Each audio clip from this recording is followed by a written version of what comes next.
Hi, and welcome to Principle 2.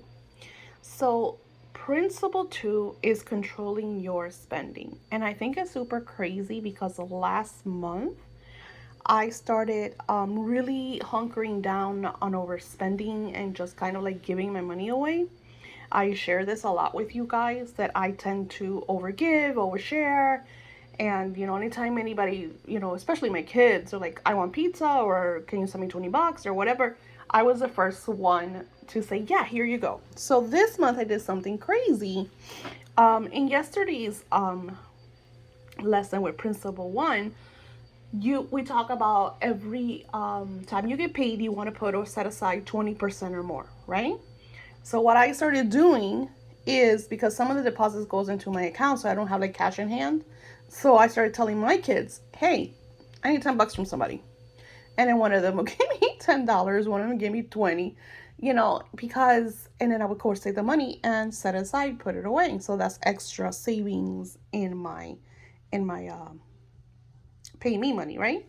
So I kind of like turned the cards from, hey, give me money, mom, or hey, can you send me money, or hey, can you cash at me, to hey, I need 10 bucks, hey, I need 15, hey, I need 20, you know, and also be able to put, like, if I see quarters or nickels or dimes anywhere, grab that goes into my savings. And it's really nice, especially when you have them somewhere where you like see them, especially when you're like putting money in there and you see like your pile growing and growing. It feels nice. And like I expressed yesterday, that attracts, because like attracts like. So if you have prosperity, if you have money, it's like a magnet, it just brings more in. When you're broke and you're overdrafted, it doesn't, it's energy of I don't have, or I'm overdrafted, or I'm in the negative. So then bills show up, or debt shows up, unexpected things show up. So you see how that's a vibration? And for me, it was really hard to understand that like, oh shit, yeah, if I'm negative or if I'm overdrafted, I'm just showing the vibration of I don't have, right? So I created lots of fun printables for Principle 2. It's about budgeting. So what I did, especially now, is like, and I'm going to show it to you. I created exactly how much my bills are. And this is the list of my main bills that I have to pay and the total amount of what they are. Now, of course, I didn't add the food because the food, I feel like it's stuff that you're going to spend anyways. So that I'm going to add to probably the weekly budget, right? So I'm also going to start couponing. And I know, like, here's the thing, if to you couponing feels like, oh my god, that feels like a poor thing to do, to me it feels very abundant to go into my kitchen and have lots of food, to open my pantry and it's full of all the things everybody likes. So when my grandbabies come over, they freak out because Amma has 5 or 6 boxes of cereal. Open a freezer, Amma has three whatevers of ice cream in 3 different flavors. We have 2 gallons of milk. I like to have abundance. When the girls are not here, we don't all drink a lot of milk, so I'll go down to 1 gallon because I don't like to, throw stuff away either. But another thing also, go inside of your fridge. If you find stuff that is old, or like especially dead stuff like vegetables and anything that has mold. My daughter told me a story about where she was staying at, and she says that the fridge was horrible. She's like, Mom, I cannot explain it. That was like a horror movie. That is such negative energy. Such negative energy. Abundance, the main space for abundance is in your kitchen. So you want things in your kitchen that represents abundance. A jar with coins, a money tree, all of the divine, especially if you work with feng shui. And there's just so many different things that you could do to attract the energy of money. And one of the main things is declutter. I'm doing a major declutter. I'm putting a lot of stuff up for sale on eBay and stuff that I no longer work with or that I bought because I'm going to get to. That was the main thing that I got away from, because every time I would go to like Michael's and stuff, I was like, oh, I'm going to do this. Oh, I'm going to do that. And then it would just stay there and gather dust for like months. And it was just like, no, no more. So now I only go to buy what I need and nothing extra until I finish all the projects that I have at home. And of course, sell all the things that I'm not using. So this, I'm using the weekly budget for like food, gas, and you want to be able to jot everything down. And that is the positive thing about using your credit card, because let's say that you forgot to write that you spend $20 on gas. It's right on your statement. So all you got to do is open up, look at your transactions, and you'll be able to fill in. And then at the end, you write your total. Here's a secret. Money is a vibration. Money is one of the faculties. Money no longer controls you, because where we are today, you took your power back from money. So now you command money. So what I do is, like, at the end of the week, if I spend $200-300, I'll say, okay, money, I spent $200-300. I expect it back. I expect the $200-300, and I expect it by tomorrow. So you got work to do. I'm ready. Let's go. So you become more authority over your cash flow, over your expenses.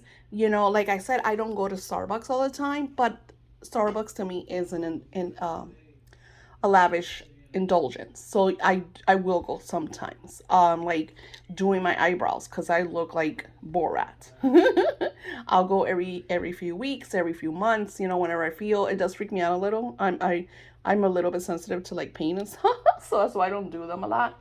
But it's also really nice because like you do things like your nails as a woman, your nails or your eyebrows and stuff like that, and it feels nice. But you could also do that at home.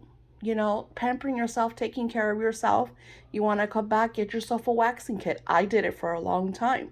I had the Sally Hansen waxing kit. The point is to watch your budget, because a lot of the reasons why we can't pay our bills and why we can't save money is because we don't even see where our money goes. And money is energy. I tell people this all the time and they're like, there's no way. How do you do that? I'll get $200 deposits and pay all my bills. And then it's like, what? How did that happen? And my kid will ask me for money and I'll still have 20 bucks to give. What?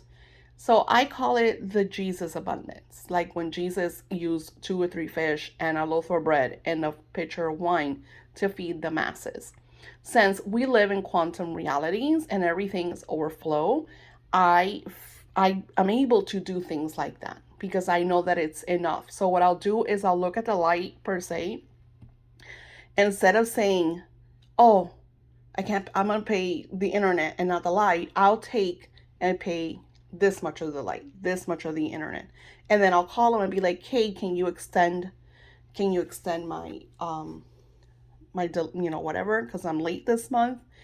And more often than not, they do. So then you're able to do that. And then what I do is when money comes in, I'll pay more of the light, I'll pay more of the internet, and before I know it, that bill is completely done. So there's just different ways for you to really, because if you freak out, like, oh my God, I have to pay the light. Oh my God, they're going to cut it. I have to pay the whole thing. Instead of waiting, if you get $20 today and $100 tomorrow, but your light bill's $300, pay that. Always putting 10% away.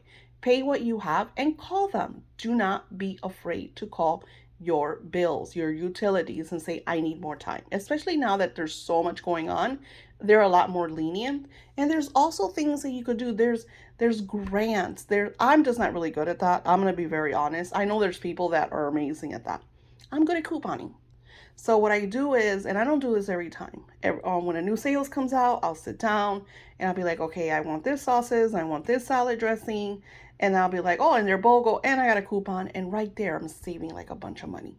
So just all the little things. There's this girl that I used to follow when I used to coupon, when I used to love to go to Disney and I have annual passes, and I live way down in Miami. She was couponing to Disney, and what she would do is her husband would give her, this is your budget for the week, and she would take her budget and she would coupon, and all the money that was left over she would save. And she had like a countdown of all the money that she needed to go to Disney World. And it was like really, really cool, following her and seeing. And she would show you like the sales. And it was just really, really awesome. So, surround yourself. Maybe you could connect with a community of people that are, saving money and budgeting and doing things, start selling stuff. I'm always sharing different ways for you to amplify your wealth, because a lot of people, they'll work a 9 to 5 and then that'll be it. And then their house is full of like goodies. Right now I have so much shit that I could sell that is ridiculous. And my goal is to list everything, get it going, and then all that money, put it away into my savings. So my goal is I want to be able to put away $15,000 by, I think I said May or June. I'm not even sure anymore, but I have it written down. So then I did the expenses, which is pretty much the same thing as the monthly. But the monthly is going to change because your expenses are your expenses. Like, I always have to pay my light. I always have to pay my rent. I always have to pay the internet and the phone. I always pay Canva because that's how I make all my printables. Wix is my website. Car insurance, you got to pay it. And my coffee. That's my indulgence. That's part of my expenses because I like that. So I add here the stuff that every single month is number one. And that's the total. And then here I have pretty much the same thing. So these are like the main ones, and I'll put like when are they due. Here you see that these are late. And like I said, my phone bill went all the way to $500 because me and my daughter share it, and she hadn't paid it. She was paying it and then she like stopped paying it. So then I had to like add it to my expenses, and then now I'm paying it down. So I still owe $200. Here's the coffee, the Wix, and the Canva. And fixed expenses. I didn't add anything under fixed expenses. And of course, the total is going to be the same thing. This I found super cute and fun because this is no spend challenge. So, like I said, for me, it's so much easier because I work at home. I cook my own meals. I make my own coffee. So I don't, but per se, when I have every week, I try to go an outing because as you want to feel wealthy, you have to do stuff that makes you feel wealthy. So I'll either go to my pool here and just read and, feel the energy, or I'll go to one of the parks, or I'll go to one of the outdoor places, and I'll have like a budget. Okay, I'm spending 20, I'm spending 30, I'm spending 50, depending on how much or what I want to get. Because sometimes I want to get something. Like next week, I got to go get a journal. I told my husband, next week, I need a journal. I'm a week, and I think I have enough pages for a week. So what you do is, okay, on this today, because this doesn't have to be like day one of the month. Don't wait to do this. Do this now. Do everything now. That's why I didn't write any dates. Everything is open to use it anytime. So, every time that you don't spend money, do yourself a challenge. Even if like you spend money today. So then today is not day, so leave it. You spend money. And then I would write it in, I spent $5, I spent $10, I spent $20. Because like I said, the point is you are taking control of money. You took back your control. Money does not control you anymore. So this is such a powerful principle. And the funny thing is, I never liked this because and I'm going back to my mother-in-law, and I know it's like the same old story. The thing is that she was you have to save money. You can't spend money. You guys spend too much money. Like, she made that feel like such a bad thing that I stopped caring. I was like, I'm going to buy whatever I want. Life is too short. I'm going to do this. I'm going to do that. So there was no balance. There has to be balance, especially if you have a goal that you want to get to a certain, like I said, I want to get to my $15,000 again. So you have to set that goal and make that goal be like amazing. Because like I said, tomorrow I could get 2 clients for $10,000 and I surpassed my goal, right? Kudos, amazing. But the point is starting where we are to open the doors for radical things like that to happen. So I did that one. This is the one from yesterday that I did. The money pots that I thought was super cute. So that's pretty much for today. Oh, I think I added this one here, the savings tracker. So you have like different savings tracker. Yeah, I think the most thing was the savings tracker because that's just going to be the easiest way. And if you have like any idea for budgeting, please message me because I would love. I'm always adding new stuff. So I hope you found this principle empowering. And, maybe you have pointers, message me, and I will see you on Principle 3.